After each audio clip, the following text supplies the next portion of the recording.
ഞാൻ സരിത. എല്ലാവർക്കും simple tips മലയാളത്തിലേക്ക് ഒരിക്കൽ കൂടി സ്വാഗതം. അപ്പോൾ നമ്മൾ ലാസ്റ്റ് ലൈവ് വന്നപ്പോൾ ചോദിച്ചിട്ടുണ്ടായിരുന്നില്ലേ ഒരു കെരാറ്റിൻ ട്രീറ്റ്മെൻറ്റിൻ്റെ വീഡിയോ ചെയ്യണമോ വേണ്ടയോ എന്നുള്ള അഭിപ്രായം ഞാൻ ചോദിച്ചിട്ടുണ്ടായിരുന്നു. അപ്പോൾ വാട്സപ്പിലൊക്കെ ഒരുപാട് പേര് പറഞ്ഞിട്ടുണ്ടായിരുന്നു അത് ചെയ്യണം. പിന്നെ നമ്മൾ നേരത്തെ ഓൾറെഡി കെരാറ്റിൻ ട്രീറ്റ്മെൻറ്റിൻ്റെ ഇതിൻ്റെ ഒരു വേർഷൻ നമ്മൾ ചെയ്തിട്ടുള്ളതാണ്. അപ്പോൾ നമ്മൾ ഇന്ന് ചെയ്യുന്ന വീഡിയോ എന്ന് വെച്ചിട്ടുണ്ടെങ്കിൽ കുറച്ച് മോഡിഫൈഡ് ആയിട്ടുള്ള വേർഷനാണ് കേട്ടോ. കുറച്ചും കൂടെ ഇഫക്റ്റീവായിട്ട് എനിക്ക് തോന്നിയിട്ടുള്ള ഒരു റെസിപ്പിയാണ് ഇന്നത്തതിൽ ഷെയർ ചെയ്യുന്നത്. അപ്പോൾ അത് മാത്രമല്ല, പിന്നെ കുറേ പേര് പേജിൽ തപ്പിയിട്ട് കിട്ടണില്ല, ഞങ്ങൾ കുറേ നോക്കി, ചേച്ചി ആ വീഡിയോ ഡിലീറ്റ് ചെയ്തോ എന്നൊക്കെ എന്നോട് ചോദിച്ചിട്ടുണ്ടായിരുന്നു. സോ അപ്പം നമ്മൾ ക്രീം ബേസിലുള്ള ഒരു റെസിപ്പിയാണ് ഇന്ന് കാണിക്കുന്നത്. കൺവീനിയൻ്റ് ആണ്, കുഞ്ഞുങ്ങൾക്കും എല്ലാവർക്കും യൂസ് ചെയ്യാവുന്നതാണ്. പിന്നെ ശരിക്കും പറഞ്ഞിട്ടുണ്ടെങ്കിൽ ഇപ്പം കുറേ പേർക്ക് ഡൗട്ട് ഉണ്ടാവും എന്താണ് കെരാറ്റിൻ ട്രീറ്റ്മെൻറ്റ്, നമ്മൾ എന്തിനാണ് ചെയ്യുന്നതെന്നൊക്കെ ഉള്ളത്. അപ്പോൾ നിങ്ങൾക്ക് മുടി ഭയങ്കര ഡാമേജ് ആണ്, അതുപോലെ ഡ്രൈ ആയിട്ടുള്ള ഹെയർ ആണ്, ഫ്രിസി ആയിട്ടൊക്കെ ഹെയർ ഉണ്ടാവില്ലേ ആൾക്കാർക്ക്, മാനേജ് ചെയ്യാനായിട്ട് പറ്റില്ല, എങ്ങനെയൊക്കെ നമ്മൾ അഡ്ജസ്റ്റ് ചെയ്തൊക്കെ കെട്ടിയൊക്കെ വെച്ചിട്ടുണ്ടെങ്കിൽ കൂടിയും ഒട്ടും മാനേജബിൾ അല്ലാത്ത രീതിയിലായിരിക്കും ഹെയർ നിൽക്കുക. സോ അപ്പോൾ അങ്ങനെയുള്ളവർക്കൊക്കെ ഇത് ചെയ്യാൻ പറ്റും. പിന്നെ സ്മൂത്തനിങ് ആയിട്ട് നമുക്ക് ചില ആൾക്കാർക്ക് ഭയങ്കര ഇഷ്ടമാണ് സോഫ്റ്റ് ആൻഡ് സ്മൂത്ത് ഹെയർ എന്ന് പറയുന്നത്, ഭയങ്കര ഒരു ഇഷ്ടമുള്ള കാര്യമാണ്. സോ അപ്പം കെർലി ആയിട്ടുള്ള ഹെയർകാർക്കും ഒക്കെ അങ്ങനെ ഒന്ന് ഹെയർ സ്മൂത്തൻ ചെയ്യാനായിട്ടൊക്കെ വളരെ നല്ലതാണ്. പിന്നെ നിങ്ങൾക്കൊക്കെ അറിയാം ബ്യൂട്ടി പാർലറിലൊക്കെ ഇതിന് ഒരുപാട് കാര്യങ്ങൾ പ്രതിവിധികളൊക്കെ ഉണ്ട്. പക്ഷേ നമ്മൾ ബ്യൂട്ടി പാർലറിൽ ചെയ്തിട്ടുള്ള ഒരുപാട് പേർക്ക് അറിയാവുന്ന കാര്യമാണ്, ചെയ്ത് കഴിയുമ്പോൾ നമ്മളുടെ മുടി നന്നായിട്ട് ഡാമേജ് ആയി പോവും, അതുപോലെ ഹെയർ ഫോളും ഒക്കെ വരും. അപ്പോൾ അതൊന്നും വേണ്ട, നമുക്കിത് വീട്ടിൽ തന്നെ ചെയ്യാവുന്നതാണ്. വളരെ ഈസി ആയിട്ടുള്ള റെമഡിയാണ് കേട്ടോ. നമുക്ക് വീട്ടിൽ തന്നെ കിട്ടുന്ന ഇൻഗ്രീഡിയൻസ് വെച്ചിട്ടാണ് നമ്മൾ ചെയ്യുന്നത്. അപ്പോൾ ഞാൻ ആദ്യം നേരത്തെ കുറേ പേര് എൻ്റെ വീഡിയോയിൽ പറയണ്ടായിരുന്നു ചേച്ചി ഒരുപാട് പ്രസംഗിക്കുന്നുണ്ട് വീഡിയോയുടെ ഇൻട്രൊഡക്ഷനിൽ, സോ അതൊന്ന് കുറയ്ക്കണം എന്ന്. അപ്പോൾ അതുകൊണ്ട് തന്നെ നമുക്ക് നേരെ വീഡിയോയിലോട്ട് കിടക്കാം.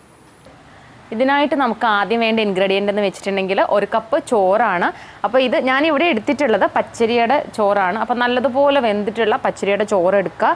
എനിക്ക് ഏറ്റവും റിസൾട്ട് നന്നായിട്ട് കിട്ടിയിട്ടുള്ളത് പച്ചരിയുടെ ചോറാണ് കേട്ടോ. പിന്നെ നമ്മൾ എപ്പോഴും എടുക്കുമ്പോൾ ശ്രദ്ധിക്കേണ്ട കാര്യം എന്ന് വെച്ചിട്ടുണ്ടെങ്കിൽ നമ്മുടെ മുടിയുടെ അളവ് അനുസരിച്ചിട്ട് എടുക്കുക, അല്ലെങ്കിൽ കൂടി പോയിട്ടുണ്ടെങ്കിൽ വേസ്റ്റ് ആവും. വെച്ചിട്ട് ഉപയോഗിക്കുന്നത് അത്ര നല്ലതല്ല, അതുകൊണ്ടാണ്. അപ്പോൾ അത്യാവശ്യം നിങ്ങളത് നോക്കിയിട്ട് വേണം കേട്ടോ ചോറ് എടുക്കാനായിട്ട്.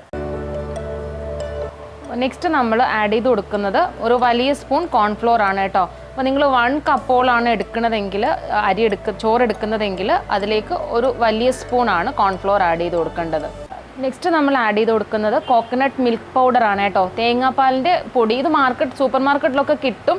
പക്ഷേ എൻ്റെ ഒരു കൺവീനിയൻസിന് വേണ്ടിയിട്ടാണ് ഞാനിത് ആഡ് ചെയ്യേണ്ടത്. നിങ്ങൾക്ക് തേങ്ങാപ്പാൽ, നല്ല തിക്കായിട്ടുള്ള തേങ്ങാപ്പാൽ ഒരു ചെറിയ കപ്പ് ആഡ് ചെയ്താലും മതി.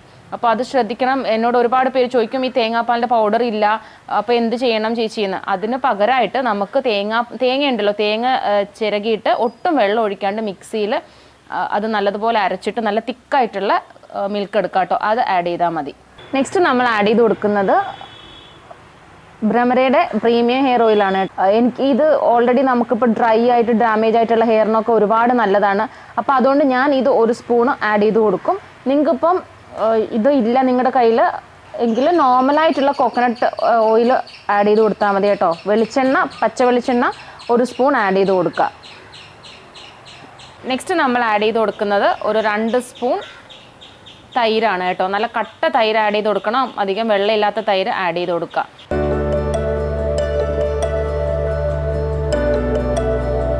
ഇത് ഈ ഒരു കൺസിസ്റ്റൻസിയിൽ വേണം കേട്ടോ അരച്ചെടുക്കാനായിട്ട്, എങ്കിൽ മാത്രമേ നമുക്ക് മുടിയിൽ ഇതായിട്ട് നിൽക്കുള്ളൂ.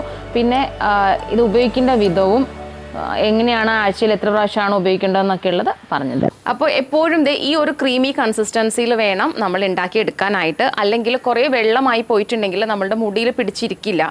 പിന്നെ ഇത് ഉപയോഗിക്കേണ്ട വിധം എന്ന് വെച്ചിട്ടുണ്ടെങ്കിൽ നമുക്ക് സ്കാൽപ്പ് തൊട്ട് നമ്മുടെ റൂട്ട് തൊട്ട് ടിപ്പ് വരെ, മുടിയുടെ റൂട്ട് തൊട്ട് ടിപ്പ് വരെ അപ്ലൈ ചെയ്ത് കൊടുക്കുക. ഓരോ പാർട്ടീഷൻ എടുത്തിട്ട് അപ്ലൈ ചെയ്താൽ മതി. എന്നിട്ടൊന്ന് എല്ലാം കൂടെ, ഇതിപ്പോൾ ഒരു ഒട്ടുന്ന രീതിയാണ് കേട്ടോ. അപ്പം നമ്മളൊന്ന് ജസ്റ്റ് ഒന്ന് ഇങ്ങനെ ആക്കി കൊടുത്തിട്ടുണ്ടെങ്കിൽ അത് അങ്ങനെ ഇരുന്നോളും, മുടി ഒന്ന് കെട്ടി വെക്കുന്നത് പോലെ ഇരിക്കും. പിന്നെ ഒരു ക്യാപ്പ് അല്ലെങ്കിൽ ഒരു കവർ വെച്ചിട്ടൊന്ന് കവർ ചെയ്ത് കൊടുക്കുക. 1 അവർ വെക്കണം, അത് കമ്പൽസറി ആണ്. കാരണം ഇത് നാച്ചുറലായിട്ടുള്ള സാധനമല്ലേ, അപ്പം നമുക്ക് കുറച്ച് സമയം കൂടുതൽ വെക്കേണ്ട ഇതുണ്ട്. പിന്നെ കുട്ടികൾക്കൊക്കെ ആണെങ്കിൽ ഒരു 1/2 അവർ വെച്ചാൽ മതി. പിന്നെ സ്കാൽപ്പിൽ അപ്ലൈ ചെയ്യേണ്ട കേട്ടോ, അവരുടെ സ്കാൽപ്പിൽ അപ്ലൈ ചെയ്യേണ്ട ആവശ്യമില്ല. അപ്പം 1 അവർ വെക്കുക. അതിനുശേഷം പ്ലെയിൻ വാട്ടറിൽ കഴുകിക്കളയുക. ഷാംപൂ, കണ്ടീഷണർ അങ്ങനെയുള്ളതൊന്നും യൂസ് ചെയ്യേണ്ട. പിന്നെ ചിലർക്കെന്ന് വെച്ചിട്ടുണ്ടെങ്കിൽ കണ്ടീഷണർ ഈ കഴുകുമ്പോൾ കുറച്ച് ഡ്രൈ ആവണ ഹെയർ ടൈപ്പ് ആണെങ്കിൽ നിങ്ങൾക്ക് കണ്ടീഷണർ ലൈറ്റായിട്ട് യൂസ് ചെയ്യാം, പക്ഷേ ഷാംപൂ യൂസ് ചെയ്യേണ്ട. സോ അപ്പോൾ ഇങ്ങനെയാണ് ഇത് യൂസ് ചെയ്യുന്നത്. പിന്നെ ഇതിനകത്ത് ആഡ് ചെയ്തിട്ടുള്ള കാര്യങ്ങൾക്കൊന്നും എനിക്ക് വേറൊരു ഓപ്ഷൻ പറഞ്ഞു തരാനായിട്ട് അറിയില്ല. നിങ്ങൾക്ക് ഞാൻ ആഡ് ചെയ്തിട്ടുള്ളതിനകത്ത് നിങ്ങൾക്ക് വേറെ പറയാനുള്ള ഞാൻ ഓൾറെഡി ഉണ്ടാക്കുന്ന സമയത്ത് പറഞ്ഞിട്ടുണ്ട്. അല്ലാണ്ട് അത് ഓൾമോസ്റ്റ് എല്ലാ ഇൻഗ്രീഡിയൻസും തന്നെ മസ്റ്റായിട്ട് ആഡ് ചെയ്യേണ്ടതാണ്. അപ്പോൾ ഇന്നത്തെ വീഡിയോ എല്ലാവർക്കും ഇഷ്ടമായെന്ന് വിചാരിക്കുന്നു. ഇഷ്ടമായിട്ടുണ്ടെങ്കിൽ എല്ലാവരും ലൈക്ക് ചെയ്യുക. പിന്നെ ഉപകാരപ്രദമായിട്ട് തോന്നിയിട്ടുണ്ടെങ്കിൽ എല്ലാവരുമായിട്ട് ഷെയർ ചെയ്യുക കേട്ടോ. അപ്പോൾ നിങ്ങൾക്ക് ഇനി വേണ്ട ഏത് വീഡിയോ ആണെന്നുള്ളത് കമൻസിൽ പറയുക. അപ്പോൾ അടുത്ത അടിപൊളി വീഡിയോസായിട്ട് വരുന്നത് വരെ എല്ലാവർക്കും ബൈ ഫ്രം സരിത.